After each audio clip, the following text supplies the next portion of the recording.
नमस्कार दोस्तों, एक बार फिर से आप सभी का स्वागत है आपके अपने चैनल डिजर्व पॉइंट एकेडमी में। मैं सुमित भट्ट और आशा करता हूं आप सभी स्वस्थ होंगे, मस्त होंगे और पढ़ने के लिए पूरा तरीके से तैयार होंगे और होना भी चाहिए, क्योंकि आज के सेशन में जो हम टॉपिक डिस्कस करने वाले हैं, सरफेस एरिया एंड वॉल्यूम, बहुत इंपॉर्टेंट है बच्चों। ना केवल आपके 9th क्लास के पॉइंट ऑफ व्यू से, वरन 10th क्लास या आगे आने वाले फर्दर कॉम्पिटिटिव एग्जाम्स जहां कहीं पर भी मैथ्स इन्वॉल्व होगा, वहां पर इस टॉपिक का होना कंपलसरी है, होगा ही। और नहीं भी होगा, वैसे तो 100% होता ही है, और नहीं भी होगा तो आपको अपने चारों तरफ सराउंडिंग में जहां कहीं पर भी नजर घुमाएंगे तो इस टॉपिक की यूजफुलनेस आपको देखने को जरूर मिलेगी। मकान बनाएंगे, खेत नापेंगे, टंकी नापेंगे, किसी भी तरीके से सरफेस एरिया एंड वॉल्यूम का यूज तो होना ही है। तो अक्सर करके बच्चे इस चैप्टर से इसीलिए घबराते हैं क्योंकि इसमें ढेर सारे फिगर्स हैं, उन ढेर सारे फिगर्स के ढेर सारे फॉर्मूलेज हैं, और जहां कहीं पर भी फॉर्मूलेज याद करने की बात आती है तो फिर थोड़ी सी टेंशन बढ़ जाती है। तो आज हमने पूरे चैप्टर में इसी बात पर फोकस करा है, स्पेशली इस इंट्रोडक्शन पार्ट पे, कि एक भी फिगर, उसका एक भी फॉर्मूला आप कभी चाह कर भी नहीं भूल पाएंगे। तो चलिए देर ना करते हुए स्टार्ट करते हैं हमारे आज के सेशन को, और बिल्कुल जीरो से लेकर टॉप तक एक एक चीज बिल्कुल बारीकी से हम लोग समझेंगे। तो देखते हैं बच्चों, surface area and volume start करने से पहले थोड़ा सा बेसिक जानकारी जो पहले आप लोग पढ़ चुके हैं उसके बारे में होना बहुत जरूरी है।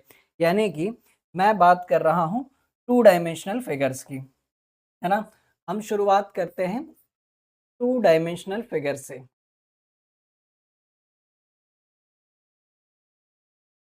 2 डायमेंशनल फिगर्स। अब ये भैया 2 डायमेंशनल फिगर्स क्या होते हैं? तो यदि अगर मैं बात कर लूं सबसे पहले, तो जैसे हो गया हमारा सर्कल, ट्राइंगल, रेक्टेंगल, या फिर अगर हम बात कर लें स्क्वायर, तो इन तमाम तरीके के फिगर्स के बारे में हम लोग पिछली क्लासेस में पढ़ चुके हैं। और जहां कहीं पर भी बच्चों इन फिगर्स की बात होती है, मैं थोड़ा सा जरा इसका एक्सपोजर सेट कर लूं ताकि ये हमें बीच में परेशान ना करे। ठीक है, तो जहां कहीं पर भी इन फिगर्स की बात होती है तो आमतौर पर दो चीजों के बारे में बात होती है, या तो सरकमफेरेंस, या तो सरकमफेरेंस, और अगर कोई साइड वाला फिगर है तो हम उसके लिए टर्म यूज करते हैं पेरीमीटर। ठीक है, या फिर बात होती है एरिया के बारे में, है ना। 2 डायमेंशनल फिगर्स के बारे में जब कभी भी बात होती है तो इन दो चीजों का जिक्र होता है, या तो सरकमफेरेंस पेरीमीटर या फिर एरिया।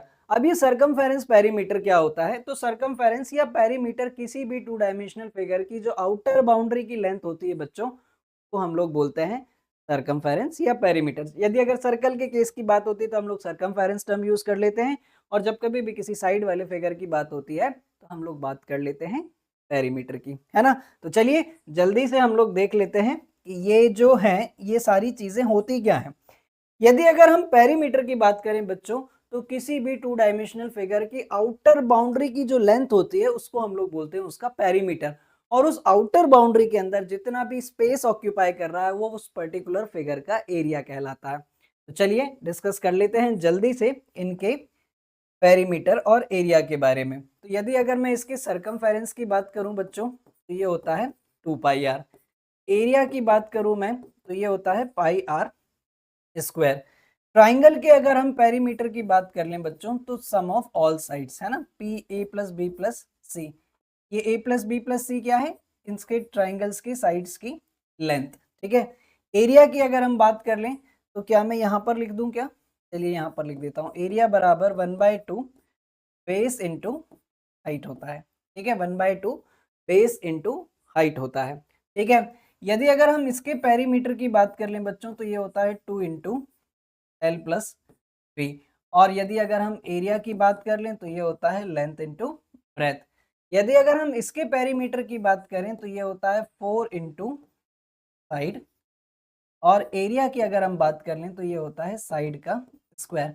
अगर इतनी बेसिक जानकारी आप लोगों के पास है तो फिर हमें आगे बढ़ने में कोई बहुत ज़्यादा परेशानी नहीं होगी। तो जहाँ कहीं पर भी सरफेस एरिया एंड वॉल्यूम की बात होती है बच्चों, जहाँ कहीं पर भी सरफेस एरिया एंड वॉल्यूम की बात होती है तो हमारे पास जिक्र होता है 3 डायमेंशनल फिगर्स का। तो चलिए समझते हैं जल्दी से 3 डायमेंशनल फिगर्स क्या होते हैं। अब हम बात करेंगे 3 डायमेंशनल फिगर्स की। 3 डायमेंशनल फिगर्स। अभी तक हमने जो भी 2 डायमेंशनल फिगर पढ़े थे उनके पास लेंथ ब्रेथ होती थी या ब्रेथ हाइट होती थी या हाइट लेंथ होती थी, है ना। लेकिन जब हम यहाँ पर बात करेंगे 3 डायमेंशनल फिगर्स की, यहाँ पर लेंथ ब्रेथ के साथ साथ आपके पास हाइट भी होगी और हमें जो फिगर्स देखने को मिलेंगे वो कुछ इस तरीके से होंगे। या तो हमारे पास क्यूबॉइड होगा या क्यूब होगा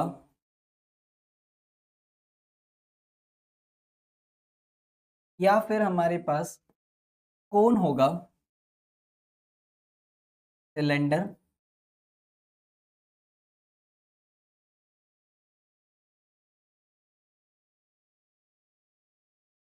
सिलेंडर, स्फीयर या फिर हेमिस्फीयर। ठीक है, तो ये 6 टाइप्स के फिगर्स नॉर्मली हमें पढ़ने हैं। यदि अगर इनके नाम से आप लोग परिचित नहीं हैं तो मैं इनके नाम भी लिख देता हूं। यह है बच्चों क्यूबॉइड, ये है क्यूब, ये है हमारे पास कोन, सिलेंडर, स्फीयर और ये है हेमिस्फीयर। कुछ लोग इसको सेमी स्फीयर भी बोलते हैं, दोनों में कोई फर्क नहीं है। आप इसे हेमिस्फीयर बोले, सेमी स्फीयर बोले, दोनों का मतलब एक ही बात है।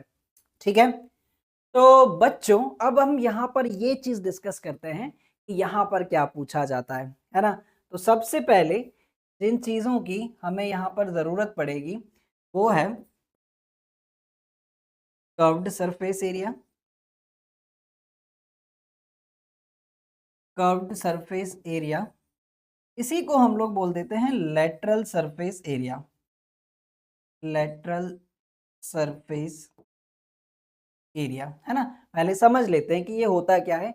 किसी भी 3 डायमेंशनल फिगर के जो सराउंडिंग का एरिया होता है, except top and bottom, top और बॉटम को हटा दिया जाए तो जो भी उसके सराउंडिंग का एरिया होता है उसको हम लोग बोलते हैं कर्व्ड सरफेस एरिया या लेटरल सरफेस एरिया। बच्चों को अक्सर करके ये कंफ्यूजन भी होता है, सर कहाँ कर्व्ड सरफेस एरिया यूज करें, कहाँ लेटरल सरफेस एरिया यूज करें।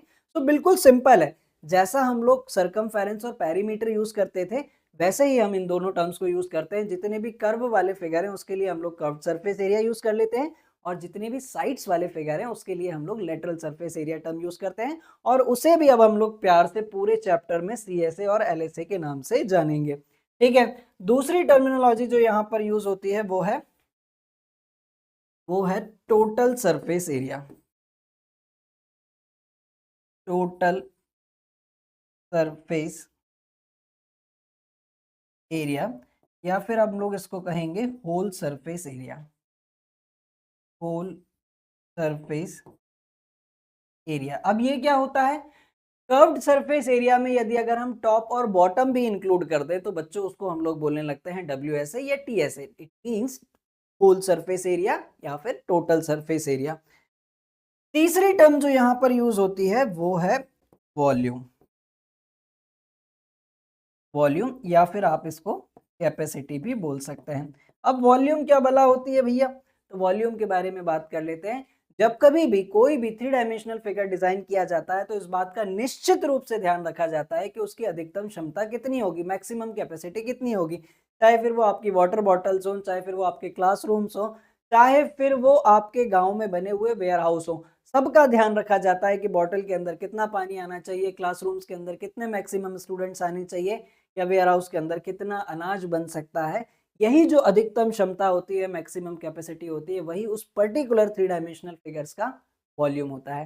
तो आई होप आपको ये जो तीनों टर्म्स है ये थोड़ी थोड़ी हद तक समझ में आ गई होंगी। अभी बहुत लंबी कहानी बाकी है, एक एक चीज बिल्कुल विस्तार में समझेंगे और वादा करता हूं कि आप कभी चाहकर भी इसे नहीं भूल पाएंगे। अब ये जो 3 फॉर्मूले हैं बच्चों, इन 6 के 6 फिगर्स के होते हैं, यानी कि 6 3 18 फॉर्मूले तो हमारे पास वैसे ही बन जाते हैं। अब बच्चों के सामने सबसे बड़ी समस्या ये होती है, सर इतने सारे फॉर्मूले याद कैसे करेंगे, और टीचर कोई तरीका बताता भी नहीं है, डायरेक्ट फॉर्मूले लिखवा देता है बच्चों को, बोलता है इनको याद करो, क्वेश्चंस में अप्लाई करो, आंसर लेकर आ जाओ, है ना।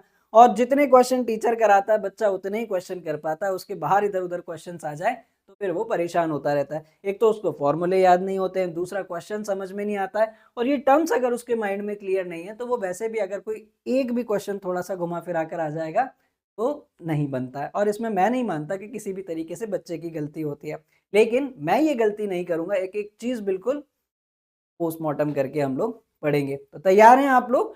एक एक करके हम डिस्कस करते हैं सभी थ्री डायमेंशनल फिगर्स के इन तीनों फॉर्मूले के बारे में।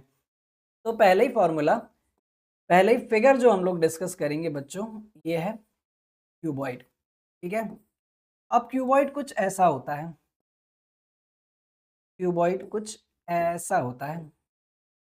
ठीक है, मैं आपको यहाँ पर फील कराता हूँ कि इसके तीनों डायमेंशंस कैसे होते हैं। ये है लेंथ, ये है ब्रेथ और ये है इसकी हाइट।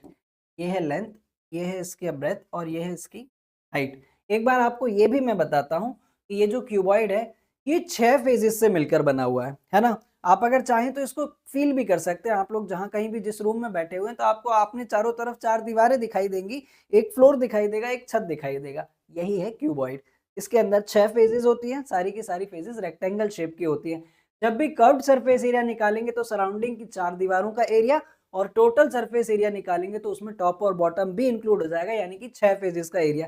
सारी की सारी चीजें इंटरलिंक्ड है, एक एक करके जैसे जैसे समझते जाएंगे अगला फॉर्मूला आपके लिए उतना ही आसान होता जाएगा। तो देखिए जरा ध्यान से, यदि अगर मुझे यहाँ पर इसका लेटरल सरफेस एरिया निकालना है ना, क्योंकि ये साइड वाला फिगर है, तो इसके लिए सही टर्म मैं जो यूज करूंगा वो है लेटरल सरफेस एरिया। ठीक है, इसका लेटरल सरफेस एरिया की अगर हम बात करें, अच्छा मैं शॉर्ट में लिखता चलूं, अब कोई प्रॉब्लम तो नहीं। लेटरल सरफेस एरिया के अंदर मुझे 4 फेजेस का एरिया निकालना है। तो पहली फेज तो मैंने ये मान ली, एक ये, जितना इसका एरिया होगा उतना ही इसके सामने वाली फेज का एरिया होगा, तो जितना भी इसका एरिया आएगा मैं 2 से मल्टीप्लाई कर दूंगा। दूसरी फेज ये पीछे वाली है ना, आप चाहें तो अपने रूम की दीवारों को भी देख सकते हैं, एक मेरे पीछे वाली, एक जस्ट उसके सामने वाली, एक साइड वाली, एक जस्ट उसके सामने वाली। इन 4 दीवारों का एरिया मुझे निकालना है। अब चूंकि ये सारी की सारी फेजेस रेक्टेंगल शेप की हैं और रेक्टेंगल का एरिया मुझे मालूम है कि जो 2 डायमेंशन है उसी का मल्टीप्लाई होता है। तो यहाँ पर जरा ध्यान से देखो, जिसके पास मैंने एक नंबर डाल रखा है उसके पास 2 डायमेंशन कौन से हैं, एक तो ब्रेथ और एक हाइट।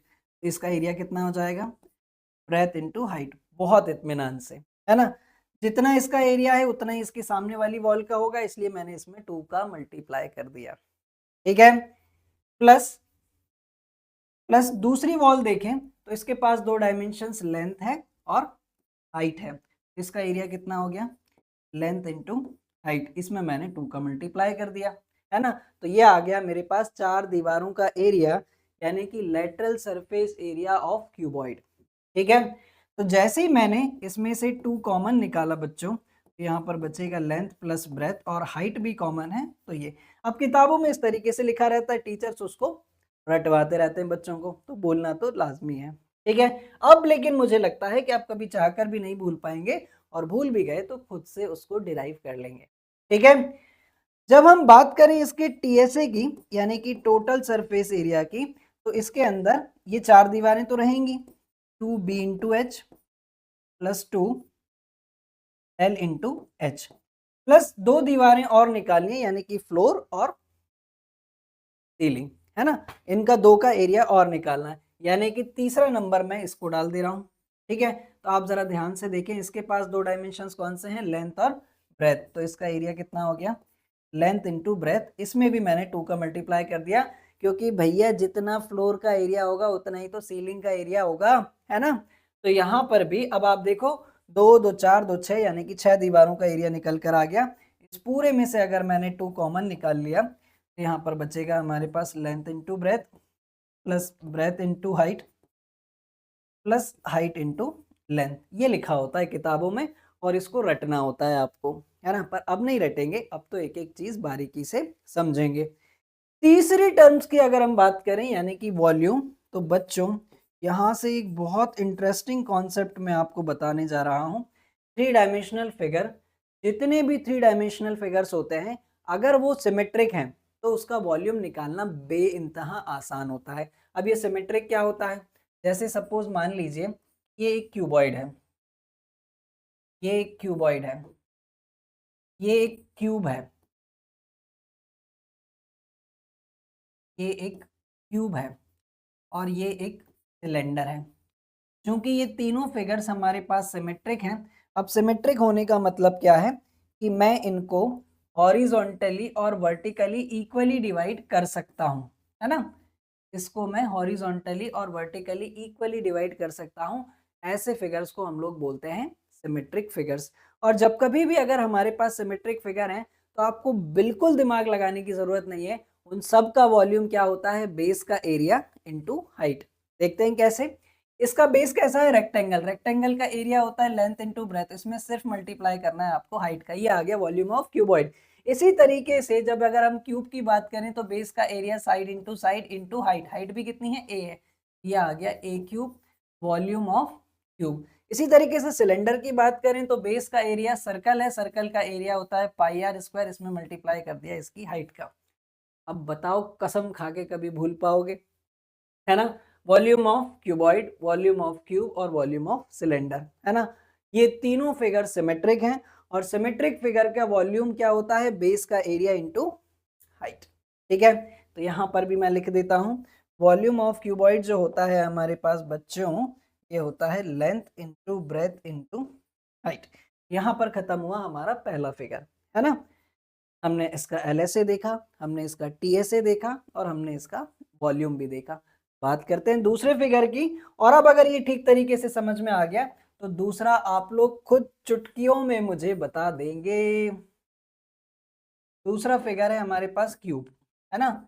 क्यूब भी सेम ऐसा ही होता है, बस इसकी सारी फेजेस स्क्वायर शेप की होती, ठीक है। उसकी सारी फेजेस रेक्टेंगल शेप की थी, इसकी सारी फेजेस स्क्वायर शेप की हैं। तो अब हमारा काम और आसान हो गया। तो इसके जो तीन डायमेंशंस हैं वो ये हैं, ये लेंथ, ये ब्रेथ और ये हाइट। चूंकि ये तीनों बराबर होते हैं तो मैंने इन सबको क्या बोल दिया, ए बोल दिया। जैसी बात आई हमारे पास इसके LSA की, यानी कि लेटरल सरफेस एरिया, तो लेटरल सरफेस एरिया, अब आपको बात समझ में आ गई है। लेटरल सरफेस एरिया यानी कि आजू बाजू की चार दीवारें, और चारों की चारों दीवारें स्क्वायर शेप की हैं और स्क्वायर का एरिया होता है साइड का स्क्वायर, और साइड कितनी है हमारे पास, ए। यानी कि एक साइड का एरिया यदि अगर ए स्क्वायर है, चार साइड का कितना होगा, 4a स्क्वायर ना, है ना। अब तो दिमाग की घंटी और बज गई होगी कि TSA तो अब आप दौड़ के बता दोगे। जब कभी भी अगर हम TSA ऑफ क्यूब की बात करेंगे तो TSA में कितने फेजेस हैं, 6 फेजेस, तो ये हो गया 6a स्क्वायर। वॉल्यूम हमने अभी देख ही लिया है, वॉल्यूम अभी हमने देख ही लिया है, बेस का एरिया इनटू हाइट, यानी कि ये कितना हो गया, क्यूब। क्लियर है। अब भूलोगे कभी, अरे भूलोगे क्या, नहीं ना। चलिए ठीक, तो डिस्कस करते हैं फिर अगला फिगर। ठीक है, नेक्स्ट फिगर की हम लोग बात करते हैं जो कि है सिलेंडर। सिलेंडर, सिलेंडर कैसे बनता है ना, आप लोगों ने भी कई बार बनाया है। कैसे बनाया है अभी बताता हूँ। सिलेंडर बनता है बच्चों एक रेक्टेंगुलर शीट से, है ना। मार्केट जाते हैं वो एडवर्टीजमेंट वाले बांटते हैं ना पर्चे, उसको पढ़ा तो पढ़ा, नहीं तो फोल्ड करके उसका सिलेंडर ही तो बनाते हो, है ना। तो कैसे बनता है सिलेंडर, ये है रेक्टेंगल की लेंथ और ये है इसकी ब्रेथ, है ना। जैसे ही हमने इसको फोल्ड करा तो लेंथ बन गई हमारे पास सरकमफेरेंस, और जो ब्रेथ थी वो बन गई इसकी हाइट, है ना। तो रेक्टेंगल का एरिया कितना होता है, लेंथ इनटू ब्रेथ, लेकिन जैसे ही हमने फोल्ड करा लेंथ क्या बन गई 2πr और ब्रेथ क्या बन गई इसकी हाइट। यहाँ से निकल कर आया हमारे पास CSA। अब इसके लिए हम CSA टर्म यूज करेंगे, ये कर्व्ड है ना, ये होता है 2πrh। कैसे आया, समझ में आया अच्छे से। CSA कैसे आया सिलेंडर का, लेंथ इनटू ब्रेथ से ही आया। लेंथ क्योंकि कन्वर्ट हो गई किसमें, 2πr में, और ब्रेथ कन्वर्ट हो गई हाइट में, तो लेंथ इनटू ब्रेथ ही क्या बना, 2πr इनटू h, है ना। मजेदार। तो चलिए बात कर लेते हैं TSA की। जब कभी भी TSA की अगर हम बात करें तो उसमें CSA तो इंक्लूड होता ही होता है, प्लस टॉप और बॉटम। टॉप और बॉटम दोनों सर्कुलर है, सर्कल का एरिया πr स्क्वायर होता है ना। यानी कि टॉप का area πr square plus bottom का एरिया πr स्क्वायर, तो ये हो जाएगा बच्चों 2πr(h) प्लस 2πr²। पूरे में से अगर मैंने 2πr कॉमन निकाल लिया तो ये बचा r प्लस h। अब रटोगे क्या? अब कभी रटोगे क्या? नहीं ना। और भूल भी गए तो खुद से बना डालना। ठीक है, हमने इसका CSA देखा, हमने इसका TSA देखा, और वॉल्यूम तो आसान है क्योंकि ये एक सिमेट्रिक फिगर है। तो वॉल्यूम ऑफ सिलेंडर, बेस का एरिया यानी कि πr² टू h, ये होता है बच्चों πr² h। क्लियर है बात? एकदम बढ़िया तरीके से। तो करें फिर अगला फिगर डिस्कस। अगला फिगर जो है वो है हमारे पास कोन। चौथे फिगर की अगर हम बात करें तो ये है हमारे पास कोन। कोन कैसा होता है? ऐसा होता है ना। और अक्सर करके जब आप क्वेश्चंस करेंगे तो आपको देखने को मिलेगा बच्चों राइट सर्कुलर कोन, है ना। हर जगह क्वेश्चंस में लिखा होता है राइट सर्कुलर कोन। तो ये राइट सर्कुलर कोन कैसे बनता है? ये बनता है एक राइट ट्राइंगल से, है ना। राइट ट्राइंगल की अगर हम बात करें बच्चों, इसको हम लोग बोल देते हैं बेस, इसको बोल देते हैं परपेंडिकुलर, इसको बोल देते हैं हाइपोटेनियस। ठीक है, और इसको अगर मैं यहाँ से पकड़ के ऐसा गोल घुमा दूं तो ये कुछ इस तरीके का शेप ले लेता है ना। तो ऐसे ही बनता है कोन। तो बच्चों जरा बहुत ध्यान से देखो अब, है ना, बहुत ध्यान से देखो, तो बहुत इंटरेस्टिंग चीजें यहाँ से निकल कर आएंगी। दिख रहा है आपको एक राइट ट्राइंगल? राइट ट्राइंगल में जो बेस था ये बन गया रेडियस, ये बन गई इसकी हाइट, और ये जो हाइपोटेनियस थी ये बन गई स्लैंट हाइट, है ना। इसको हम लोग बोलते हैं स्लैंट हाइट, है ना। अब स्लैंट हाइट कुछ अलग से तो है नहीं, है तो हाइपोटेनियस ही। तो हम इसमें लगा देते हैं पाइथागोरस थ्योरम। तो हमें मिलेगा L² बराबर R² प्लस H²। तो यहाँ से स्क्वायर को इधर शिफ्ट करूँ, ये बन जाएगा R² प्लस H², और यहीं से निकल कर आता है हमारे पास स्लैंट हाइट का फॉर्मूला। ठीक है, स्लैंट हाइट ऑफ कोन क्या होता है? L बराबर √R² प्लस H²। ठीक है, अब बात करते हैं इसके CSA की। तो बच्चों जब कभी भी आप लोगों ने समोसा बनते देखा होगा, है ना, तो समोसे का जो बेस होता है वो कुछ ऐसा होता है। समोसे का जो बेस होता है ना वो कुछ ऐसा होता है, ऐसा होता है ना। इसके अंदर मसाला भर के इसको गोल घुमा दिया जाता है और कोन बना लेते हैं। ठीक, तो जब हम इसके CSA की बात करें, जब हम इसके CSA की बात करें तो ये जो ट्राइंगल जैसा दिख रहा है, एग्जैक्टली ये ट्राइंगल नहीं है क्योंकि ये जो है ये नीचे से कर्व है ना, पर ट्राइंगल जैसा मान ले रहे हैं हम। तो ट्राइंगल का एरिया कितना होता है? क्योंकि जब हम इसको फोल्ड करते हैं तो ये घूमकर सर्कमफेरेंस बन जाता है। ठीक है, ट्राइंगल का एरिया क्या होता है मैं यहाँ पर साइड में बना देता हूँ आपको, 1/2 बेस इंटू हाइट, है ना। तो जो 1/2 तो यहाँ पर एज इट इज, बेस जो है वो कितना है, ये घूमकर क्या बन गया 2πr यानी कि सर्कमफेरेंस, और ये क्या है यहाँ पर हम क्या लेंगे इसकी स्लैंट हाइट यानी कि L। तो इस 2 से ये 2 कैंसिल हो जाता है, यहाँ पर बचेगा πrl।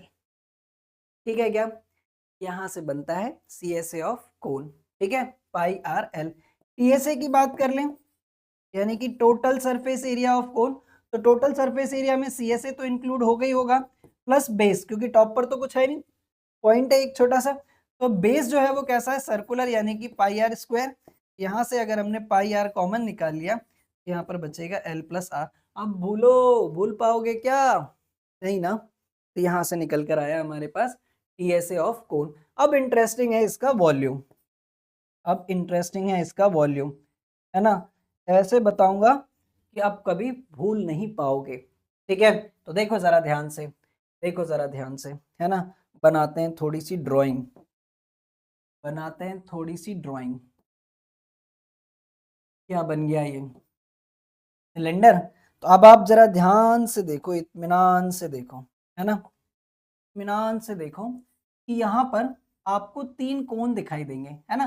क्योंकि मैं ये आपको फील करा पा रहा हूँ, मेरा बोर्ड 2 डायमेंशनल है, यहाँ पर मुझे 3 डायमेंशनल फिगर बनाने, लेकिन आप फील करो कि एक सिलेंडर जो है वो 3 कोण से मिलकर बन रहा है ना। और आप थोड़ा थोड़ा सा देख भी पा रहे हो, ये 1 कोण, ये 2 कोण, ये 3 कोण। तो यदि यहाँ से मैं इस कंक्लूजन पर पहुंचा कि सिलेंडर को ही अगर मैं 1/3 कर दूं, 3 टुकड़ों में बांट दूं, तो एक कोन का वॉल्यूम आ जाएगा। यही करना है ना। आपने क्या करना है कि जो सिलेंडर का वॉल्यूम था ना, उसी के आगे बस 1/3 जोड़ देना है, पाई आर स्क्वायर एच, है ना। तो वॉल्यूम ऑफ कोन जो होता है बच्चों, होता है 1/3 पाई आर स्क्वायर एच। और मजे लें और समझें थोड़ा सा सरफेस एरिया एंड वॉल्यूम को, और मजा आएगा जब हम अगला फिगर पढ़ेंगे, यानी कि स्फीयर। चलिए तो देखते हैं। यहाँ पर हमने देखा स्लैंट हाइट क्या होता है, सीएसए क्या होता है, टीएसए क्या होता है, वॉल्यूम क्या होता है। यहाँ पर एक फॉर्मूला और जुड़ जाता है जो कि है स्लैंट हाइट का, है ना। चलिए बात करते हैं स्फीयर के बारे में। अगला फिगर जो है स्फीयर। बच्चों यहाँ पर एक बड़ी इंटरेस्टिंग स्टोरी है ना। सबसे पहले मैं बता देता हूँ आपको कि स्फीयर यानी कि बॉल के जैसा एक स्ट्रक्चर, कुछ इस तरीके, ठीक है। अब इसका जो टर्म यूज किया जाता है वो है सरफेस एरिया। सरफेस एरिया बराबर होता है 4 पाई आर स्क्वायर, और इसका जो वॉल्यूम होता है वो होता है 4/3 पाई आर क्यूब, है ना। अब ये दोनों ही चीजें मैंने बहुत ज्यादा इस पर रिसर्च करा कि ये दोनों फॉर्मूले आए कहाँ से, तो बड़ा ऊटपटांग से जवाब इसके मिले मुझे किताबों में। क्योंकि सरफेस, अगर हम स्फीयर की बात करें तो स्फीयर का टॉप बॉटम कुछ होता नहीं है, तो इसका सीएसए टीएसए नहीं होता है। इसके लिए जो सही टर्म है वो है स्फीयर। लेकिन मैंने फिर भी कुछ किताबों में देखा है, वहां पर लिखा हुआ है curved surface area, lateral surface area, total surface area, whole surface area, या फिर सिर्फ सरफेस एरिया। इन सब का मतलब एक ही होता है इन केस ऑफ स्फीयर, है ना। अब जैसे एनसीईआरटी की ही अगर हम बात कर लें, तो एनसीईआरटी में लिखा हुआ है 9th क्लास में कि सरफेस एरिया ऑफ स्फीयर जो होता है वो 4 पाई आर स्क्वायर इसलिए होता है क्योंकि वो 4 सर्कल से मिलकर बना होता है। पर मेरी ये बात आज तक गले तक नहीं उतरी, सरफेस एरिया 4, ये जो स्फीयर है ये 4 सर्कल से मिलकर कैसे ही बना होगा। हमने यहाँ पर निकाला एक दूसरा तरीका, और इसके सेपरेट वीडियो बनाकर जब हमने यूट्यूब पर डाले तो लाखों स्टूडेंटों ने उसको सराहा। और आप भी अगर सर्च कर कर देखेंगे वॉल्यूम ऑफ स्फीयर, तो टॉप मोस्ट आप लोगों को मेरा ही वीडियो देखने को मिलेगा जिसपे लाखों व्यूज हैं, है ना। तो यहाँ पर भी आज मैं एक बार फिर से आपको बताता हूँ कि सरफेस एरिया या फिर वॉल्यूम ऑफ स्फीयर कैसे आया, ठीक है। तो मैंने इसका एक अलग अप्रोच निकाली कि सरफेस एरिया अगर मुझे निकालना है स्फीयर का, तो मैं क्या करूं, एक सिलेंडर लेता हूं। एक सिलेंडर के अंदर, एक सिलेंडर के अंदर मैंने एक स्फीयर को फिट करा पूरी तरीके से, है ना। आप भी थोड़ा सा फील करना इस बात को। मैंने एक सिलेंडर के अंदर एक स्फीयर को पूरी तरीके से फिट कर दिया इस तरीके से, बशर्ते इसकी रेडियस और हाइट दोनों ही सिलेंडर के बराबर होनी चाहिए। यानी कि एक सिलेंड्रिकल डब्बे के अंदर मैंने एक स्फीयर पूरी तरीके से फिक्स कर दिया जो पूरा सीएसए ऑक्यूपाई कर रहा है, किसका, सिलेंडर का, ठीक है। तो इसका मतलब साफ है, यदि अगर मैंने सेम हाइट और सेम रेडियस वाले सिलेंडर के अंदर एक स्फीयर फिट करा, तो जितना सीएसए इस सिलेंडर का होगा उतना ही इस स्फीयर का सरफेस एरिया होगा। आई बात समझ में। तो चलिए मैं थोड़ा सा और डिस्क्राइब करता हूँ इस बात को। ये है इसकी रेडियस, ये है इसकी रेडियस। तो इस हिसाब से अगर मैं बात करूं कि स्फीयर की हाइट क्या हो गई, तो स्फीयर की हाइट कितनी हो गई, r+r, यानी कि 2r। और सिलेंडर की जो हाइट है इसको हम लोग क्या मान लेते हैं, h मान लेते हैं। और रेडियस तो हमारे पास r है ही। तो अगर हम स्फीयर का सरफेस एरिया बात करें, सरफेस एरिया ऑफ स्फीयर, और हमारी इस कहानी के अकॉर्डिंग ये किसके बराबर है, सीएसए ऑफ सिलेंडर के, सीएसए ऑफ सिलेंडर के। और सीएसए ऑफ सिलेंडर क्या होता है, 2 पाई आर एच। लेकिन हमारे पास जब हम स्फीयर की बात करते हैं तो एच टर्म यूज नहीं होता है। लेकिन एच होता क्या है ये तो हमने निकाल लिया है। स्फीयर का हाइट कितना है, r+r, यानी कि 2r। तो हमने इस h की जगह पर क्या रख दिया, 2r। और फिर उसके बाद आया मजा, ये इस तरीके से बना बच्चों 4 पाई आर स्क्वायर। ये थोड़ा सा डाइजेस्टेबल है ना, कि जब मैंने बिल्कुल एग्जैक्टली फिट करा, उसने पूरा सीएसए कवर करा उसका, तब जाकर हमें मिला ये 4 पाई आर स्क्वायर। अब इससे भी इंटरेस्टिंग कहानी है कि कैसे हमें इसका वॉल्यूम मिला।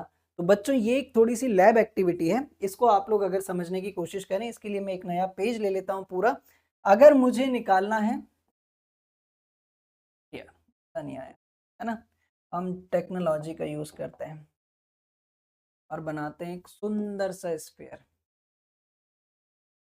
ठीक है, ये बन गया एक बढ़िया सा स्फीयर।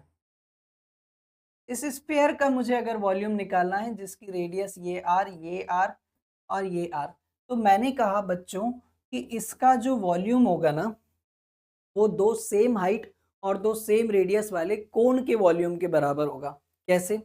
अगर मैंने यहाँ पर दो सेम हाइट और सेम रेडियस वाले दो कोन ले लिए, है ना, ये बिल्कुल प्रैक्टिकल है।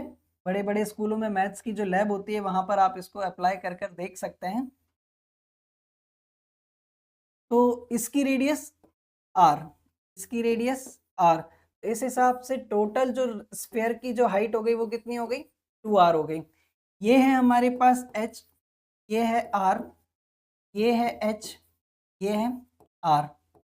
तो मैंने कहा कि इन दोनों का वॉल्यूम कितना होता है, 1/3 pi R square H plus 1/3 pi R square H.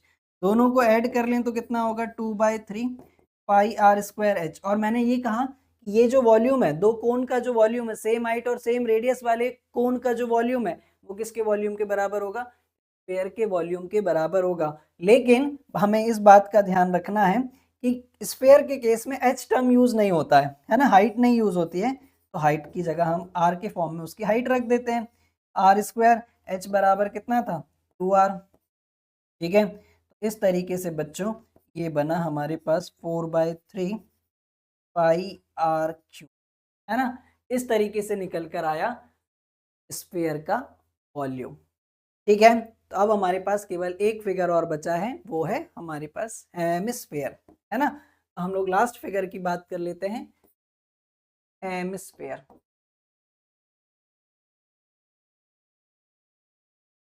Hemisphere, hemisphere sphere का ही आधा पार्ट होता है।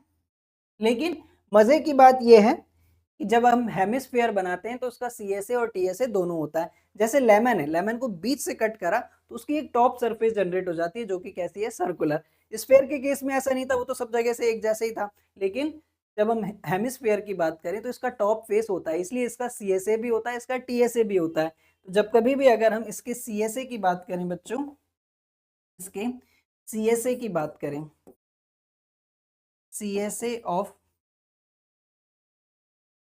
Hemisphere, CSA of hemisphere just half होता है जितना सरफेस एरिया ऑफ स्फीयर होता था। यानी कि 4 पाई आर स्क्वायर का आधा कर देंगे तो कितना होगा, 2 पाई आर स्क्वायर। ठीक है, इसी तरीके से जब हम इसके टीएसए की बात करें, टीएसए ऑफ हेमिस्फीयर, अब बच्चों यहां पर देखो जरा, इसमें सीएसए तो इंक्लूड हो गई, जैसे कि हर फिगर के टीएसए में सीएसए तो इंक्लूड होता ही था। और इसमें एक फेस कौन सी बढ़ गई, टॉप वाली। टॉप वाली फेस कैसी है, सर्कुलर, और सर्कल का एरिया कितना होता है, पाई आर स्क्वायर। तो इस तरीके से ये बना हमारे पास 3 पाई आर स्क्वायर। एक एक चीज बिल्कुल तार तार करके हम लोग समझ रहे हैं। ठीक है, अब बात कर लेते हैं इसके वॉल्यूम की। तो यहाँ पर कोई बहुत बड़ा रॉकेट साइंस नहीं है। वॉल्यूम ऑफ हेमिस्फीयर जो होता है, वॉल्यूम ऑफ हेमिस्फीयर जो होता है वो जस्ट आधा होता है स्फीयर के, है ना। तो स्फीयर का वॉल्यूम कितना था, 4/3 पाई आर क्यूब। तो उसका आधा कर लो तो ये कितना हो जाएगा, 2/3 पाई आर क्यूब। ये होता है हमारे पास हेमिस्फीयर का वॉल्यूम। तो एक एक करके सारे फिगर्स के तीनों फॉर्मूले हम लोगों ने समझ लिए, है ना। समझ के लिए डिराइव कर लिए और पूरी तरीके से मेमोरी में फिट कर लिए। अब आप कभी चाहकर भी नहीं भूल पाओगे और ना ही परीक्षा के दिनों में वो वाला बॉक्स ढूंढोगे जिसके अंदर फॉर्मूले लिखे होते हैं। ठीक है, तो एक बार हम लोग पूरा समराइज कर लेते हैं क्या क्या हम लोगों ने पढ़ा। ठीक है, एक बार पूरा समराइज हम लोग कर लेते हैं एक टेबल बनाकर। ठीक है, एक टेबल बनाकर हम लोग पूरा इसको समराइज कर लेते हैं।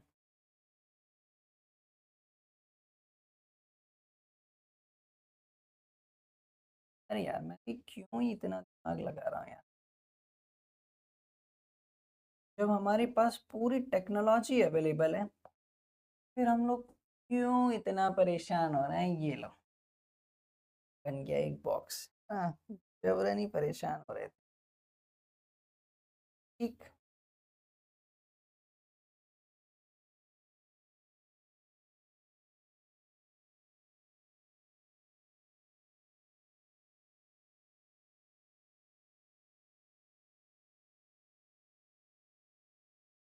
आई होप ये लाइनें खिंच रही होंगी।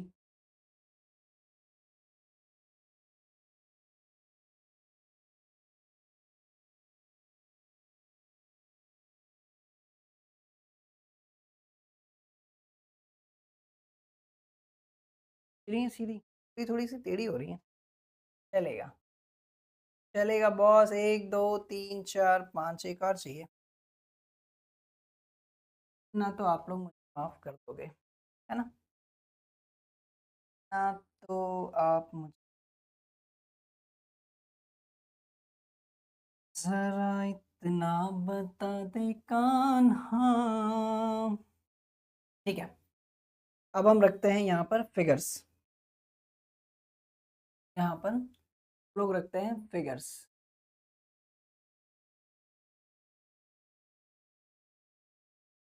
यहाँ पर उनका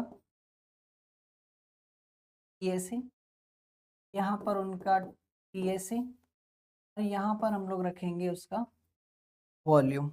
ठीक है, सारे फिगर्स मैं यहाँ पर बना डालता हूँ। तो सबसे पहले हम लोग पढ़ेंगे क्यूबॉइड के बारे में, फिर हम पढ़ेंगे क्यूब के बारे में, जब समराइज करेंगे। फिर हम लोग देखेंगे सिलेंडर के बारे में, फिर हम लोग पढ़ेंगे कोन के बारे में, फिर हम लोग देखेंगे स्फेयर के बारे में, और आखिरी में हेमिस्फेयर के बारे में। ठीक है, तो C S A of cuboid यानी कि इसके लिए टर्म यूज होना चाहिए एल एस ए, है ना? तो मैं यहाँ पर शॉर्ट में एल एस ए भी लिख देता हूँ। कोई कंफ्यूजन? तो एल एस ए जो है इसका कितना होता है हमारे पास, 2 into L plus B, L plus B two. ठीक है, टीएसए की अगर हम बात करें तो ये होता है बच्चों length into breadth plus breadth into height plus height into length. और वॉल्यूम की बात करें अगर तो हम लोग length into breath into height. Cube की अगर हम बात करें तो इसका एलएसए होता है हमारे पास 4a², ये होता है 6a² और ये होता है a³। ठीक है, सिलेंडर की अगर हम बात कर लें सी एस ए होता है हमारे पास 2πr/h, ये होता है हमारे पास 2πr ब्रैकेट में r+h, और ये होता है हमारे पास πr²h। कोण की अगर हम बात कर लें बच्चों तो ये होता है हमारे पास πrl। ठीक है, ये होता है πr ब्रैकेट में r+l। और वॉल्यूम की अगर हम बात करें तो 1/3 πr²h। सरफेस एरिया इसका कुछ नहीं होता, दोनों चीज़ें एक ही होती हैं, है ना? ये दोनों ही चीज़ें एक ही होती हैं, तो मैं दोनों में एक ही चीज़ लिख दे रहा हूँ। ये भी 4πr² और ये भी 4πr², और वॉल्यूम इसका होता है 4/3 πr³। इसकी बात करें हम तो ये होता है 2πr², ये होता है 3πr², और ये होता है हमारे पास 2/3 πr³। अब चॉइस आपकी है, आपको डायरेक्टली इन फॉर्मूलों को रटना है या समझना है, दोनों ही तरीके से आप लोग कर सकते हैं। अगर आप इतने फॉर्मूले मेमोराइज कर सकते हैं तो रटिए, हालांकि मैं इसका सजेशन कभी भी किसी स्टूडेंट को नहीं देता हूं। आपको एक एक चीज़ मालूम होनी चाहिए, इवन दो मालूम होने के साथ साथ ये भी मालूम होना चाहिए कि ये सारी चीज़ें कहाँ से आ रही हैं। मैंने पूरी कोशिश करी आपको एक एक फॉर्मूला समझाने की कि कैसे ये डिराइव हुआ। आई होप ये सेशन आप लोगों को समझ में आया होगा, आपके बहुत काम का होगा। तो अपने दोस्तों के साथ शेयर करें, लाइक करें, चैनल पर नए हो तो सब्सक्राइब करें, और बेल आइकन को प्रेस करना ना भूलें ताकि अगले वीडियोस की नोटिफिकेशन आप लोगों को मिल सके। Till then thank you and thanks for the watching.